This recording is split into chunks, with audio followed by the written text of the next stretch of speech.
तर आज होता आमचा डे 1 इन गोवा. आम्ही सकाळी 9 वाजताच पोहोचलो होतो. हॉटेलमध्ये आल्यानंतर त्यांनी आम्हाला चेक इनसाठी अलाउड केलं. तिथे गेल्यानंतर त्यांनी आमचं छानसं स्वागत केलं, जे की युगला खूप आवडलं.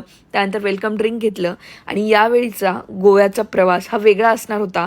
आम्ही थांबलो होतो साऊथ गोव्यामध्ये आणि यावेळी हॉटेल बघताना युगच्या जेवणाची आणि त्याला ज्या गोष्टी आवडतात त्या गोष्टींची काळजी आम्ही घेतली होती. सो येस, बेबी झाल्यानंतर आपल्या प्रायोरिटीज बदलतात, पण त्यात पण एक वेगळीच मजा असते. आणि काय जो अनुभव आहे तो मी तुमच्यासोबत शेअर करतेच. तर सकाळी सकाळी पहिले फ्रेश होऊन आम्ही खाली आलो, ब्रेकफास्ट घेतला. तर हा ब्रेकफास्ट आणि डिनर आम्ही इन्क्लूड करून घेतला होता. छानसं पोटभर ब्रेकफास्ट केल्यानंतर युगने त्याचे पोहे छान एन्जॉय केले आणि आम्ही आलो डिरेक्टली स्विमिंग पूलमध्ये. आणि तिथे तो त्याला पोहता येत नाही, पण असं चालू होतं की बाबा मला सोड, बाबा मला सोड. छानसं टाईम एन्जॉय केला, वरती आलो, फ्रेश झालो आणि मग युगला थोडा वेळ टी व्ही लावून दिला. घरी तर तो बघत नाही, पण तो देखील इथे रिलॅक्स मोडवर होता, त्यामुळे त्याला टी व्ही लावून दिलेला.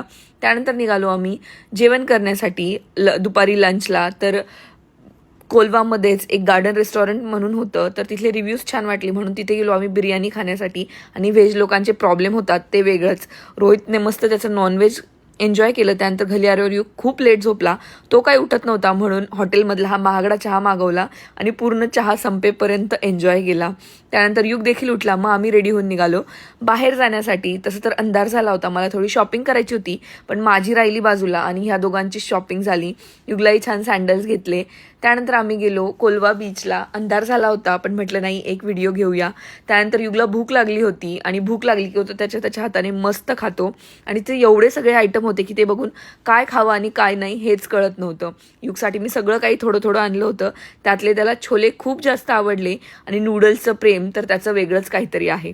प्रेग्नन्सीमध्ये मी कधीच नूडल्स खाल्ले नाही, कारण त्यात अजिनोमोटो असतो. पण युग माहिती नाही एवढा प्रो कसं काय आहे, त्याला नूडल्स खूप जास्त आवडतात. आणि त्याला जर कशात बिझी ठेवायचं असेल तर तेवढं एक देऊन दिलं की तो बिझी होऊन जातो. आमच्या दोघांचा मस्त डान्स झाला. शेवट मस्त अशा स्वीट्सने केला आणि डे 1 असा छान रिलॅक्सिंग गेला.